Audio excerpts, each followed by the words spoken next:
தெய்வத்தின் குரல் 4ஆம் பாகம். குருகுலம் கட்டிகாஸ்தானம். பாத்திரம் அறிந்து. கட்டாய பாடம் என்பதால் ஏதோ அரை மனசாக வந்து கற்றுக்கொண்டதாக பேர் பண்ணிவிட்டு போய்விட முடியாது. முழு மனசுடன் முழு கோர்ஸையும் நல்ல பிரம்மச்சரிய நியமங்களோடு படிக்கக்கூடிய சத்பாத்திரத்துக்கே கற்றுக் கொடுக்க வேண்டும் என்று தர்மசாஸ்திரங்கள் கூறுகின்றன. சுத்தனாகவும் கிரகண தாரண சக்தியுள்ளவனாகவும் வித்தியார்த்தி இருக்க வேண்டும் என்கின்றன. சொல்லிக் கொடுப்பதை நன்றாக கிரகித்து கொள்வதே கிரகண சக்தி. அப்புறம் அதை மறக்காமல் புத்தியில் இருத்தி கொள்வது தாரண சக்தி. கம்பல்சரி என்றும் வைத்துவிட்டு இப்படி தகுதியும் வைத்தால் என்ன அர்த்தம்? இயற்கையாகவே கிரகண தாரண சக்தி போதாதவன் என்ன பண்ணுவது?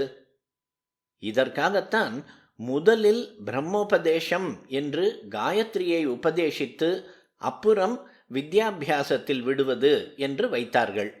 காயத்ரியை ஒழுங்காக ஜபித்து வந்தால் எவனுக்கும் கிரகண தாரண சக்திகள் உண்டாகிவிடும்.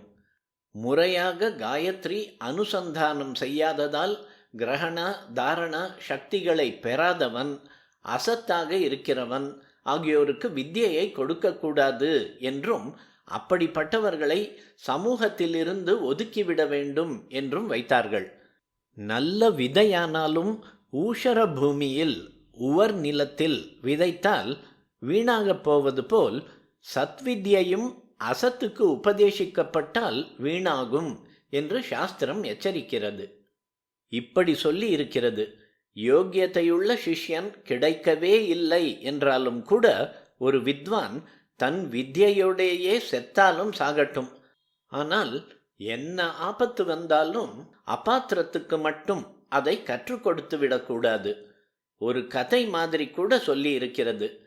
வித்யா தேவதை ஒரு பிராமணனிடம், நான் உனக்கு கிடைத்திருக்கிற பெரிய புதையலை எப்படி கவனமாக காப்பாற்றி கருத்தாக செலவழித்து தக்காருக்கே விநியோகம் பண்ணுவாயோ அப்படித்தான் என்னையும் நீ பண்ண வேண்டும். சுத்தனாய் ஜிதேந்திரியனாய் ஸ்ரத்தையோடு வித்யாபியாசம் செய்கிறவனாய் இதை நிதியாக சம்ரட்சிக்க வேண்டும் என்று நினைக்கிறவனாய் உள்ளவனுக்குத்தான் என்னை நீ உபதேசிக்க வேண்டும் என்று சொல்வதாக தர்மசாஸ்திரம் தெரிவிக்கிறது.